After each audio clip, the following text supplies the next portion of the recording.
Hello అండి, welcome to my channel Suma cooking. ఈరోజు మన ఛానల్లో రెసిపీ వచ్చేసి మనందరికీ ఎంతో ఇష్టంగా తినే చికెన్ పచ్చడి అండి. చికెన్ పచ్చడి చాలా సింపుల్గా తక్కువ టైంలో అలాగే ఎక్కువ గ్రేవీతోని ఎలా ప్రిపేర్ చేసుకోవాలో ఈరోజు వీడియోలో అయితే చూపించేస్తానండి. 1 కేజీ వరకు చికెన్ అయితే ఇలా పచ్చడిగా ప్రిపేర్ చేసుకుంటే ఒక్క 2 నుంచి 3 నెలలైనా పాడవకుండా చాలా ఫ్రెష్గా ఉంటుందండి. ఫ్రిడ్జ్లో పెట్టుకుంటే మనకి ఇంకా ఎక్కువ రోజులు కూడా స్టోర్ ఉంటుంది. మరి ఇప్పుడు ఇది ఎలా ప్రిపేర్ చేసుకోవాలో వీడియోలోకి అయితే వెళ్ళిపోదామా. దానికోసం ఫస్ట్ ఇక్కడ నేను 1 కేజీ వరకు చికెన్ని తెప్పించేసి చికెన్ని శుభ్రంగా కడిగేసుకున్నాను.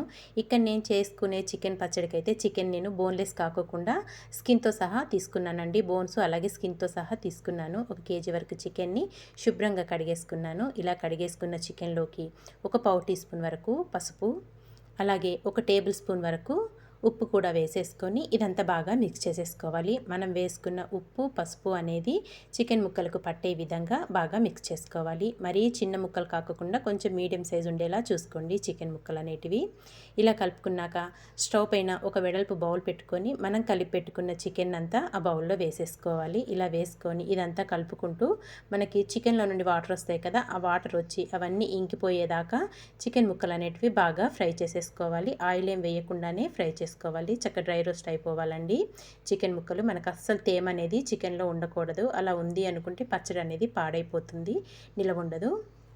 చూసారు కదా, చికెన్లో నుండి ఇక్కడ వాటర్ అన్నీ వచ్చేసి మొత్తం ఇలా చికెన్ అంతా డ్రై రోస్ట్ అయిపోవాలి. చక్కగా ఇలా బాగా ఫ్రై అయిపోవాలి. ఇంక ఇప్పుడు ఇది పక్కన పెట్టేసుకొని చికెన్ పచ్చడిలోకి మసాలా అనేది ప్రిపేర్ చేసుకుందాము.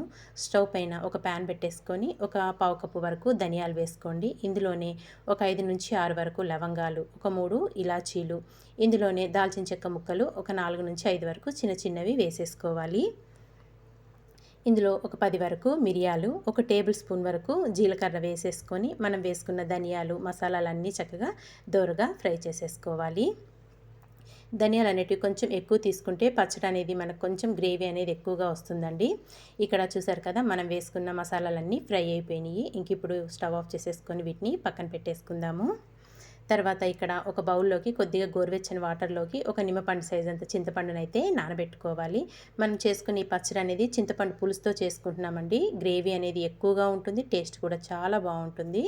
ఇక్కడ మనం వేయించి పెట్టుకున్నాం కదా ధనియాలు, అవన్నీ చల్లారిపోయినాయి. తర్వాత ఒక టేబుల్ స్పూన్ వరకు ధనియాలు, పావు టీ స్పూన్ మెంతుల్ని కూడా వేయించుకొని అవి కూడా మిక్సీ జార్లో వేసేసుకోవాలి. ధనియాలు వేసేసుకున్నాం కదా, ఆవాలు కూడా వేసుకొని మెత్తటి పొడిలాగా గ్రైండ్ చేసుకోవాలి. అన్నీ ఒకేసారి వేయించుకుంటే మనకు ఆవాలు అనేటివి మాడిపోతాయి కాబట్టి ముందు ధనియాలు వేయించుకున్నాక తర్వాత ఆవాలు వేయించుకొని వేసేసుకున్నానండి.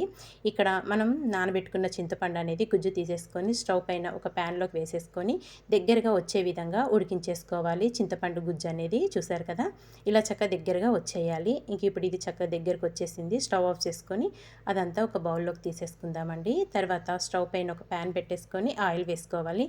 నేను పావు కేజీ కంటే కూడా కొంచెం ఎక్కువగానే వేసుకున్నానండి ఆయిల్ అనేది. ఆయిల్ అనేది మనకు పచ్చడిలో ఎక్కువ ఉంటేనే టేస్ట్ అనేది బాగుంటుంది, అలాగే పచ్చడి కూడా నిలవ ఉంటుంది. ఇప్పుడు స్టవ్ పైన ప్యాన్లో ఆయిల్ పెట్టుకున్నాం కదా, ఆయిల్ వేడయ్యాక దీంట్లోకి మనం ముందుగా ప్రిపేర్ చేసి పెట్టుకున్నాం కదండి చికెన్ ముక్కలు చక్కగా డ్రై రోస్ట్ చేసేసుకొని వీటిని వేసేసుకొని చక్కగా డీప్ ఫ్రై చేసేసుకోవాలి. మంచి కలర్ వచ్చే వరకు ఈ చికెన్ ముక్కల్ని బాగా డీప్ ఫ్రై చేసేసుకోవాలండి. చక్కగా క్రిస్పీగా అయిపోతాయి, మంచి కలర్ రావాలి మనకి చికెన్ ముక్కలు. కలుపుకుంటూ నిదానంగా చిన్న మంట మీదే కుక్ చేసేసుకోవాలి. మనం హై ఫ్లేమ్ పెడితే మాడిపోయినట్టు అయిపోతాయి, లోపల మట్టుకు చికెన్ అనేది కుక్ అవ్వదండి. చక్కగా చిన్న మంట మీదే మంచి కలర్ వచ్చే వరకు ఫ్రై చేసేసుకుందాము. చూసారు కదా, ఇక్కడ ఎంత మంచి కలర్ వచ్చేసిందో మనకి, చక్కగా డీప్ ఫ్రై అయిపోయినాయి. వీటిని ఇప్పుడు ఒక ప్లేట్లోకి అయితే తీసేసుకుందాము. నేను మొత్తం చికెన్ ఒకసారి వేయలేదండి, 2 వాయిలుగా వేసుకుంటున్నాను. ముందు ఒక వాయి అయితే చక్కగా డీప్ ఫ్రై అయిపోయింది కదా, ఇంకా మిగతా ఉన్న చికెన్ కూడా మళ్ళీ ఆయిల్లో వేసేసుకొని ఇక్కడ ఈ ఆయిల్లో వేసేసుకున్నాక దీన్ని కూడా మంచి కలర్ వచ్చే వరకు ఫ్రై చేసేసుకోవాలి. మనం వేసుకున్న రెండో వాయి కూడా చికెన్ అనేది చక్కగా డీప్ ఫ్రై అయిపోతుందండి. చూసారు కదా, ఇది కూడా మంచి కలర్ వచ్చేసింది. చిన్న మంట మీదే వేయించుకోండి చికెన్ మట్టుకు. ఇక్కడ ఇది కూడా వేగిపోయింది, ఒక ప్లేట్లోకి అయితే తీసేసుకుందాము. ఇంకా చికెన్ మొత్తం ఇలా ఒక గిన్నెలోకి అయితే తీసేసుకున్నానండి. ఇప్పుడు స్టవ్ పైన ప్యాన్ ఉంది కదా, దాంట్లో ఆయిల్ ఉంది కదా, అందులోనే తాలింపు వేసేసుకోవాలి. ఇక్కడ ఆయిల్ కూడా మనకి వేడయ్యే ఉంది కదా, దీంట్లోకి ఒక 2 టేబుల్ స్పూన్ల వరకు అల్లం వెల్లుల్లి పేస్ట్ వేసేసుకోవాలి. ఇందులోనే ఒక 4 లవంగాలు, చిన్నవి ఒక 2 దాల్చిన చెక్క ముక్కలు కూడా వేసేసుకొని ఒక 4 నుంచి 5 వరకు ఎండుమిర్చి కూడా వేసుకొని తాలింపు అంతా బాగా ఫ్రై చేసేసుకోవాలి. మనం వేసుకున్న అల్లం వెల్లుల్లి పేస్ట్ అనేది చక్కగా ఆయిల్లో బాగా వేగాలి. మంటను చిన్నగా పెట్టుకొని ఫ్రై చేసేసుకోండి. ఇక్కడ చక్కగా అల్లం వెల్లుల్లి పేస్ట్ అంతా వేగిపోయాక మనం గ్రైండ్ చేసి పెట్టుకున్న మసాలా పొడి అంతా వేసేసుకోవాలి. మనం వేయించి పెట్టుకున్నాం కదండి, ఆవాలు, జీలకర్ర, అలాగే ధనియాలు, ఇవన్నీ ఆ పొడిని అంతా వేసేసుకొని ఇంక ఇప్పుడు స్టవ్ ఆఫ్ చేసేసుకుందాము. మనకి తాలింపు అనేది చల్లారుతూ ఉంటుంది. ఈ లోపల మనం ముందుగా వేయించి పెట్టుకున్న చికెన్ ముక్కల్లోకి ఒక నిమ్మకాయని రసం అంతా పిండేసుకోవాలండి. ఒక నిమ్మకాయ అయితే సరిపోతుంది. మనం చింతపండుతో కూడా వేసుకుంటాం కాబట్టి ఒక నిమ్మకాయ అయితే కరెక్ట్గా సరిపోతుంది. నిమ్మకాయ అంతా పిండేసుకున్నాక చికెన్ ముక్కలకు అంతా పట్టే విధంగా ఒక్కసారి ఇలా బాగా మిక్స్ చేసేసుకోండి. నిమ్మరసం వేయడం వల్ల ముక్క అనేది మనకి గట్టిపడి టేస్ట్ అనేది చాలా బాగుంటుంది. తర్వాత మనం ఉడకబెట్టుకున్న చింతపండు రసాన్ని కూడా వేసేసుకోవాలి.